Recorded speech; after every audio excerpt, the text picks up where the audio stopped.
Bloomberg Audio Studios. Podcasts, radio, news. We're getting some news that Paramount Global is announcing new leadership changes. CEO Bob Bakish stepping down from his role as CEO. Not a surprise to those who've been following over the last few days.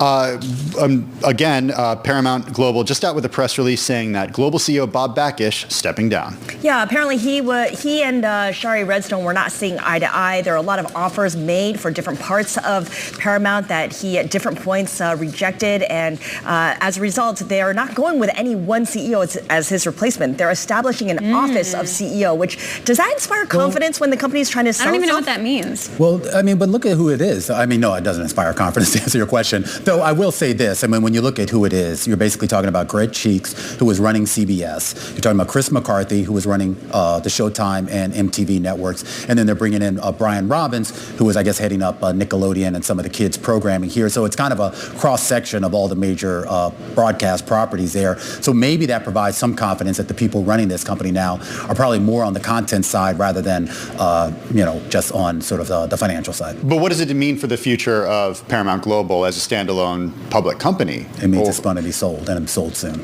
That's where I'm going with this. So Shari Redstone, chair of the board, saying that Paramount Global includes exceptional assets that we believe strongly in the future value creation potential of the company. The question is, where does that value come from? Does it come from a new ownership, or does it come from staying independent? Well, that's the other thing, too. I mean, we talk about, to Scarlett's point, whether this is a good idea to have basically three CEOs thing. But, let's face it, this isn't going to last long one way or the other. If this is sold, they're going to have to find some different management structure. And so this seems to be much more of a stopgap. End of an era, though, for Bob Bakish, right? He's been at Viacom since 1997.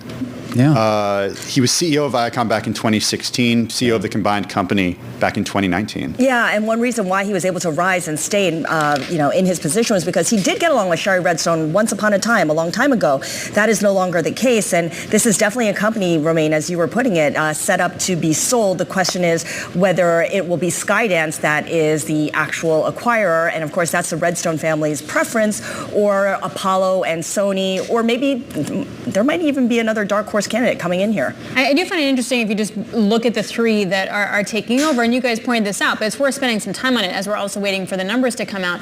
Is you have Chris McCarthy, president and CEO of Showtime and MTV Entertainment Studios. You have the Showtime studio part. Then Brian Robbins is the president and CEO of Paramount Pictures. Then you have the movie behemoth. And then you wind up having George Cheeks, who's the CEO he'll be the CEO over at CBS. So then that's sort of the trifecta of what Paramount Global actually is. And I wonder how that sets up each of its areas to either be sold separately or then tried to together.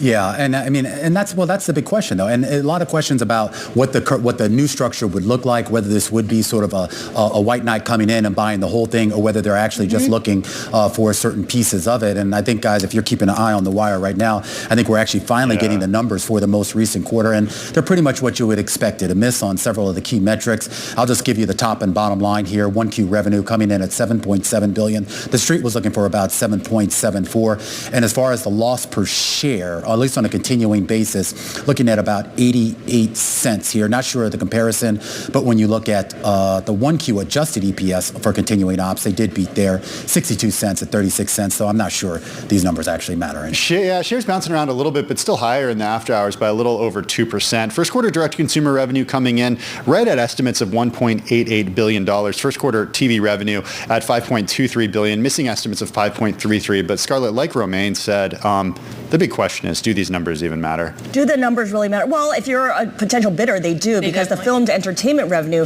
was actually one part of the business that beat analyst estimates. $605 million. The consensus estimate was for $577. And again, if you're Skydance, this really matters, because this is what their whole thing is, right? Skydance is making movies, and Paramount has this storied franchise, and that's what they would be buying. Yep. Interesting, in the earnings release, the statement is from Naveen Chopra, the executive vice president and CFO, so not even Bob Bakish there, just saying that the team delivered a strong operational and financial performance despite a, quote, dynamic environment we continue to operate in. Code, that's code. Wow, what a euphemism. For hot mess.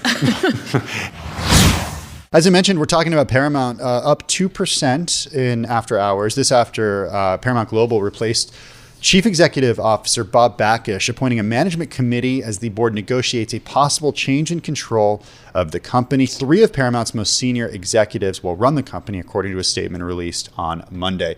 Bloomberg News entertainment editor Chris Palmeri is in our Los Angeles bureau, and he joins us right now with the latest. Chris, as I mentioned, when this news broke on TV, not at all a surprise that Bakish is out. He's been at the company since '97. The reporting around this over the last few days has said that he'll be out. What surprises to me is who's taking over for Bakish. It's not one person, it's 3.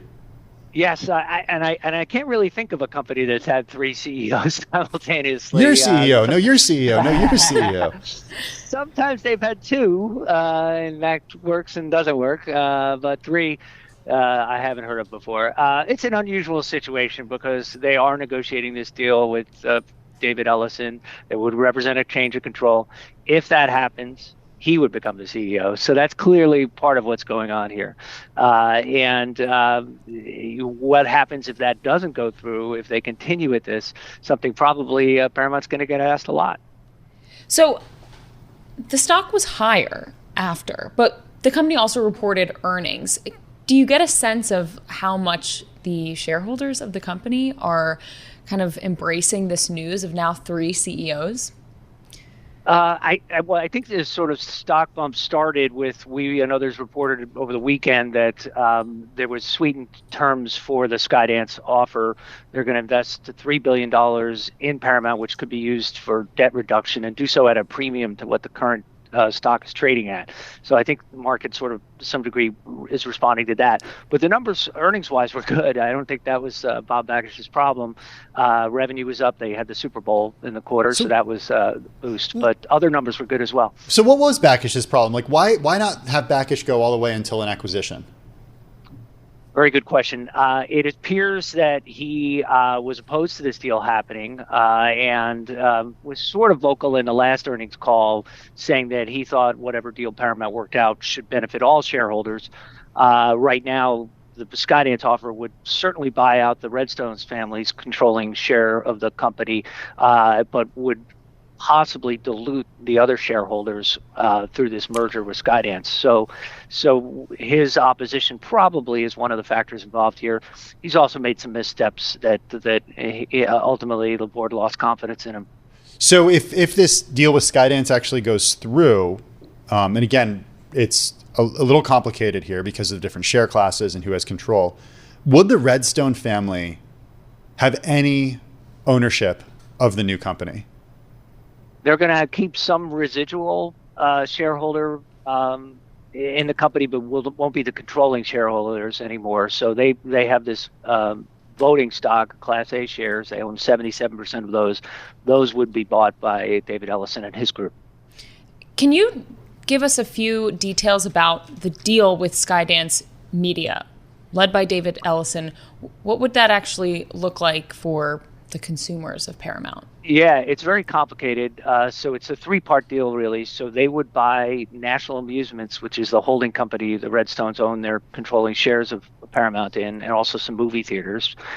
Skydance would also invest $3 billion directly into Paramount, and they would merge Skydance and get Paramount shares for that as well. And that's probably the most controversial part of the deal, because the valuation of Skydance is on the order of $5 billion, and its profits are not nearly what one would pay for for that price. So that's probably the most contentious part, even though, mind you, none of these details have actually been announced publicly. This is all folks like us reporting on it. All right. Well, we certainly appreciate the folks like you, Chris, who are reporting on this and explaining it, breaking it down for our audience. Bloomberg News entertainment editor Chris Palmeri, live out there in California in our Los Angeles bureau.